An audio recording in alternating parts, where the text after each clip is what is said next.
Sup, G? How's it going, my friends? We're going to do a few more reactions. I want to dedicate this one to a very good friend of mine, Carrie Bevan. She's a very good friend from the UK. I have a lot of good friends from the UK. She's a supporter. She's a Patreon. She's a Patreonie. Just all around great soul, and who's been a supporter of the channel for some time. And I want to do this for her. It's a request. Prince, Purple Rain, live in Milan 2010. Do you remember what you were doing in 2010? That was 12 years ago. I actually remember playing the New Year gig when I was working, playing in bands. I actually remember playing the New Year's Eve gig into 2010. And I remember a very, very harrowing drive home through the worst snowstorm, the worst snowbanks, the worst snow drifts on a highway that normally would take me 2 hours to get home. And it took me 5. I remember that drive. I remember driving going, this is like first day into 2010, me going, dude, what are you doing? But anyway, so Carrie, I hope all is well. And we're going to do this for you. Prince, Purple Rain, live in 2010. Okay? Here we go.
So this is recorded on a 2010 cell phone, so I'm going to assume it was a BlackBerry. Do you remember BlackBerries? I had a BlackBerry.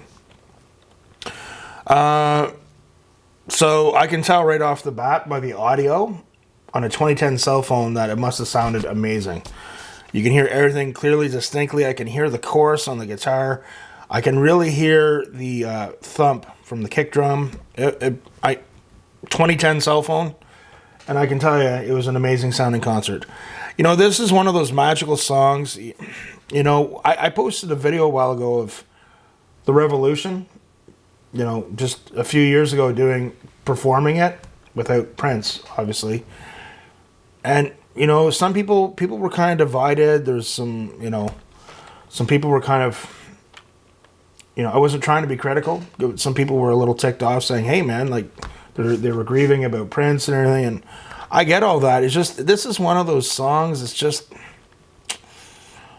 sometimes it's just, when you have a song that's such a classic, and it's so endeared to the hearts of so many, it's kind of one of those ones that's like, I don't know if I'm going to touch that song. Let's just let it be an amazing song, and you know what I mean? But anyway, okay, here we go.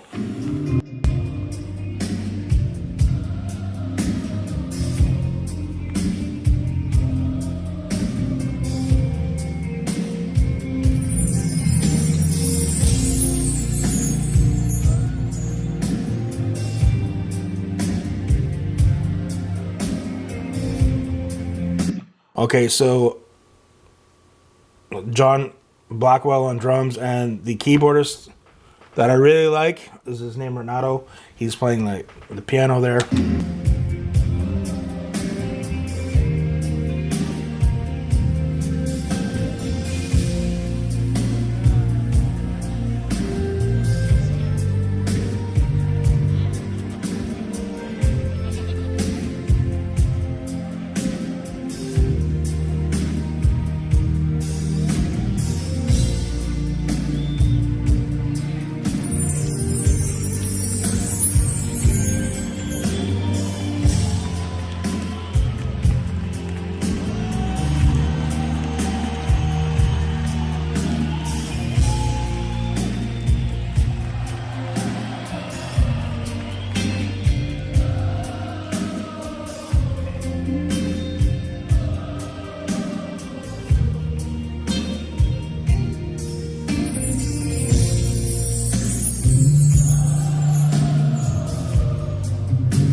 can't get over how good the audio is. A 2010 cell phone.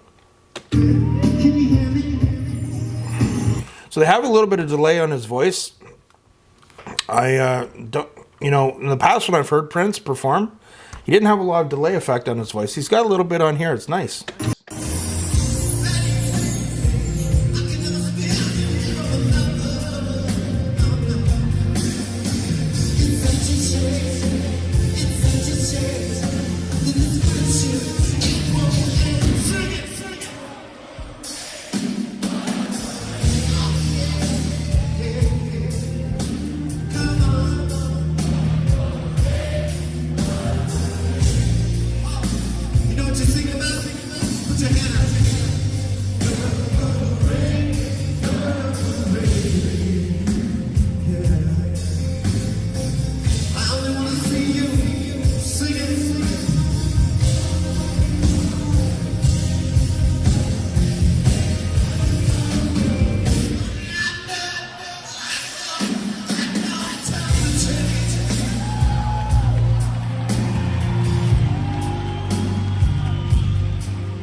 Everybody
So that, my friends, is a guitar solo. And, it's become more and more apparent to me as I've watched some different versions of Purple Rain, is that he doesn't always play the solo the exact same. He keeps a lot of the main licks there, but then he'll put in some different things. It's just one of those songs that is so classic, so magical, it's endeared to so many people. It's just one of those songs, like, who's going to try and touch that song after he's played that guitar solo? It's the right combination of the memorable melody, technique, emotion, feel. Like, there's a certain X factor that certain guitar players have, and some don't. I was always a technique hound when I was younger. I did a video the other day about Schecter guitars. Okay, I had 2 Schecter guitars years ago that I absolutely loved and adored, and I sold. And I really regret it because I just wasn't in a good frame of mind. It's one of those decisions where you're like, and believe me, I've had many where I'm like, man, I wish I could go back in time and redo that. But even then, my technique now is quite good. And if I really got back into what we call the woodshed on guitar and, focus with my practicing, for a number of weeks, I could have my technique go through the roof again. But it's just amazing watching those videos, that old footage I had of me playing those Schecter guitars. I'm like, oh my God, my technique was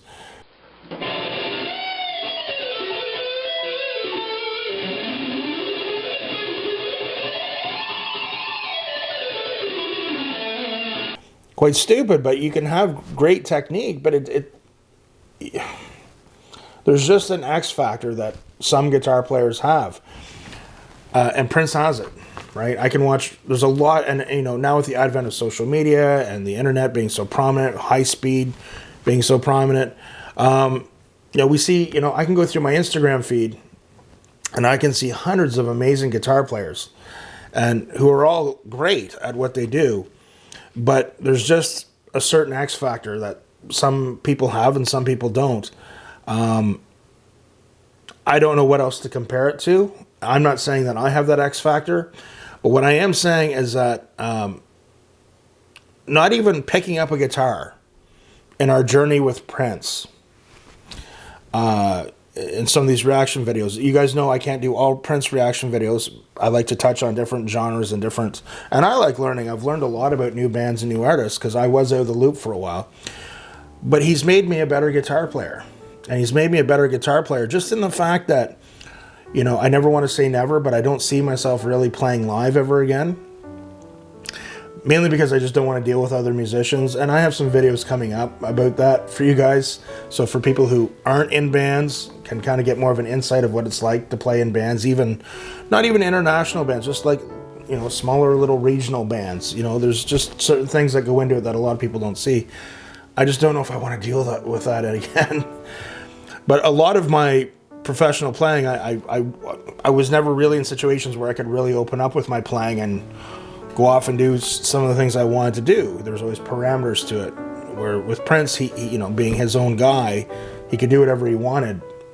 But he's made me a better guitar player just from the fact that I know if I played live, my showmanship would be even better. Not that I was always a great showman, but it would be even better on stage. I've learned a lot from him about performing just by these videos. And that's a really big compliment to give anybody. God rest his soul. He's one of a kind. I was very impressed with the quality of that video. When I first saw it was a cell phone, I was like, uh-oh. But the audio was amazing on a 2010 cell phone, so I can only imagine how good the audio was when you were there live. Maybe some of the viewers out there, we have a number of viewers now. Were you at the 2010 Milan concert in Italy? Let us know. Comment below. But I have a lot of great friends from the UK. Carrie is one of them. Carrie, you're greatly appreciated. You're an awesome soul. I hope down the road, although I've never been on a plane and I'm absolutely terrified of heights, even if I go up the stairs here, when I go to bed at night, I have anxiety and I get nosebleeds. But I do hope someday to go over to the UK, and it'd be great to meet some of my UK friends, have some fish and chips, try this really dark colored vinegar that I've heard a lot about, because it's, for us over here, it's a little odd. Vinegar over here is like clear, like water. But anyway, Carrie, that was for you, and hope you're doing well. And yeah, that's all I can say about that. I went on a long little yap there. Okay, guys, remember, practice hard but practice smart. We'll see you soon.